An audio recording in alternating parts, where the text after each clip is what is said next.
Okay, this latest video is having a look at another project I've decided to have a go at, which is the Blitzkrieg Legend, which is an OCS title looking at the invasion of France and the Low Countries in 1940.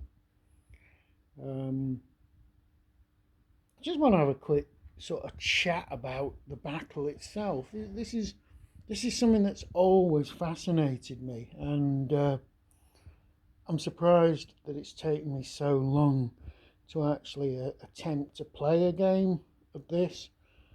Now, there's a lot of sort of misconceptions and myths about this particular campaign. A lot of them are starting to be cleared up now. But if you go back and have a look at something like World at War and you look at France 1940, it very much concentrates on the fact that the French army was totally demoralised, the troops were rubbish, they weren't very well equipped, and they were poorly led, etc., etc., and a lot of them just ran away. If you look at modern interpretations of this, it paints a bit of a different picture.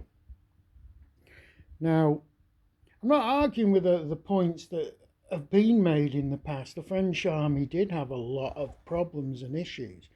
Its sclerotic high command system and its inability to respond to a rapidly developing crisis. Yeah, that was the root cause of a lot of this disaster.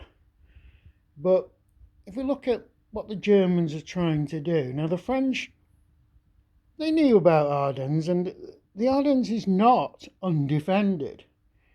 There are 5 French cavalry divisions actually in the Ardennes at the start of this game on the 10th of May. There are also small elements of the Belgium Chasseurs Ardennes, very small elements in this area.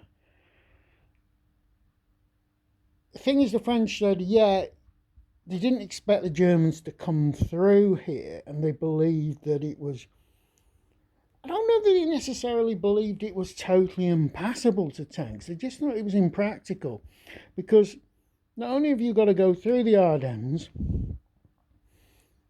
you've got poor roads, you're confined to the roads, and also, if you do deploy to fight, it's not terrain that is suitable for armoured warfare, as the Germans found out. Not only when they closed into the Meuse and they actually tried to deploy to attack, they found it very difficult to achieve what they're trying to do. And the French also have this thing that the Meuse River is a serious obstacle to armour. And there's a sort of belief that the French didn't defend the Meuse River. But they did. They actually blew all the bridges. They did actually leave one weir intact because they believed that blowing the weir would lower the level of the river and create fordable areas. So they didn't bother with that. They did make the mistake of, they were going to cover that weir with proper defensive thing, but the unit that was supposed to do it for some reason was pulled away. So it left that weir open, but that wasn't a critical problem. Now, if you wanted to stop units coming through the Ardennes, it's not actually that difficult, because because it's heavily forested, all you've got to do is cut down trees and fell them across the road. Just that in its own would have prevented the Germans from ever getting to the Meuse in any sort of reasonable time. There's also this idea that the Maginot Line stopped and didn't stretch to Sedan. It did. Now, the fortifications weren't complete, but they certainly existed. And in the first days in the crossing, they actually achieved what they were supposed to do, which was to hold the Germans up, to allow other forces to get involved and stop any breakthrough. You've also got this thing that the French army ran away. Yeah, well, certain units did, but you're talking these were B-rated divisions, absolute rubbish of the French army. Yeah, and a couple of those divisions did break. But we've got the fact that the Panzers got into a lot of trouble trying to cross the Meuse, and really there's a certain general called Charles Hurtizan or something. I forget the exact pronunciation, but he was pretty single-handedly responsible for this debacle that occurred at Sedan. For a start, he was responsible for building up the Maginot Line extension here, and he didn't do the job properly. A lot of the actual sort of defences weren't complete to the standard they were supposed to have been completed. He also refused air support that was offered to him at the crucial moment, saying, "Oh no, we don't need air support." He also lied about the extent of the crisis developing on his front. But worst of all, he actually gave the order for the French to abandon their Maginot defences and fall back, which just basically allowed the Germans to get through. And once they're through there, then you've got this whole problem of this sclerotic French army trying to respond to this breakthrough. This is also compounded by the fact that the British and French were operating to a plan where it was called the Deal Plan, I think, where they were going to establish a defensive line along the Deal River. Now, I can't actually see the Deal River here at this particular... Oh, there it is, the Deal River. And at one point, they were actually going to join up with the Belgians. You can see they've got their main defensive line along the Albert Canal, and that is a serious obstacle. But there was a whole host of problems here about the Belgians retreated without telling the Allies what was going on, and the Allies just moving into position. And all their forces were concentrated away from the Germans' main army. The Germans' main force is Kleist's Panzer army here.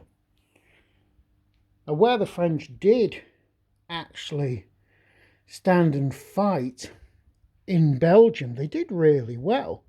I think there's a place called Ardennes. I may got the pronunciation wrong, where the French light armour or mechanised light sort of armoured divisions went up against two German armoured divisions, and they actually won the battle by quite a considerable margin. There were also French defences on the Meuse, I think particularly around Sedan and places like that, where the French were able to really give the Germans a good run for their money. Now, the Dutch and the Belgians didn't prove to be much use. The British had a good army, but when they start this game, they haven't got their armoured division on the continent. It will appear, the first armoured division. But one thing that fascinates me about this is the death of the three French armoured divisions that are in reserve here. You know, the first armoured, second armoured and third armoured. Now the fourth armoured is a different kettle of fish and General de Gaulle, which put up a really good fight, but it was a much better formation than these 3 armoured divisions here. These were, oh, they're not brilliant, because the French armoured division didn't have as many tanks as the German armoured division, but they were formidable formations if they'd been handled correctly.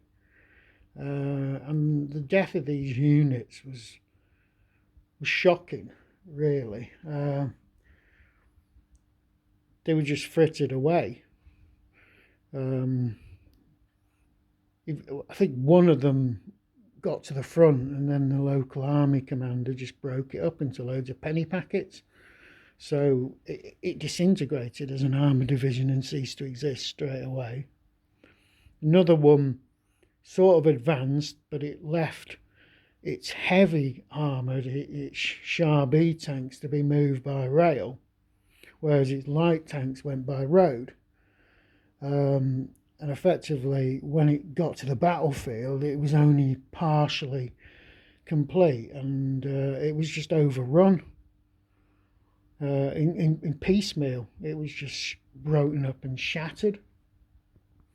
And I think the other armoured division just got caught up in the chaos of the retreat, and I think a lot of it was just overrun and completely just caught up and destroyed before it could ever be an effective fighting force.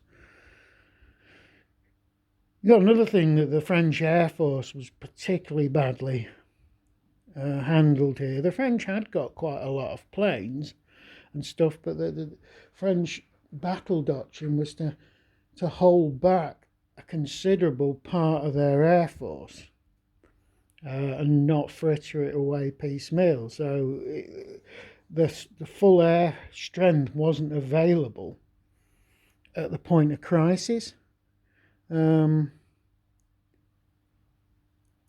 Another thing I would notice is that the French and British fighters aren't that bad. They're not as good as the German ones, but apart from a few French ones and a few British ones. But it's their bombers, their tactical bombers are very, very poor, and they were handled completely ineptly. Because that's another thing, if the tactical bombers had been let loose on the Germans coming through the Ardennes, they could have wreaked absolute havoc. Because at a certain point in time, they did know that the German army was, that lots of German armour was in the Ardennes, and there were traffic jams going back 30-40 miles to the German border. It's just really a tragedy what happened, and a lot of decent men paid the price for just stupidity, really, and poor leadership. Now, playing this as OCS, what I'm going to do is I'm going to, because I know how important it is for the Germans to make good progress here, because unlike the Allies in reality, they couldn't see the map. They didn't know what was going on, really, and they fell into the German trap. So playing the game, you've got a lot of ability to do stuff which the Allies could never do in reality. So what I'm going to do is I'm going to give the Germans 2 back-to-back turns at the start of the game, just to give them a fighting chance of making real historical progress, as against the fact that I'm playing this and I know exactly where the German main attack is coming. Okay, that's really it. That's my thoughts on the battle as a historical event.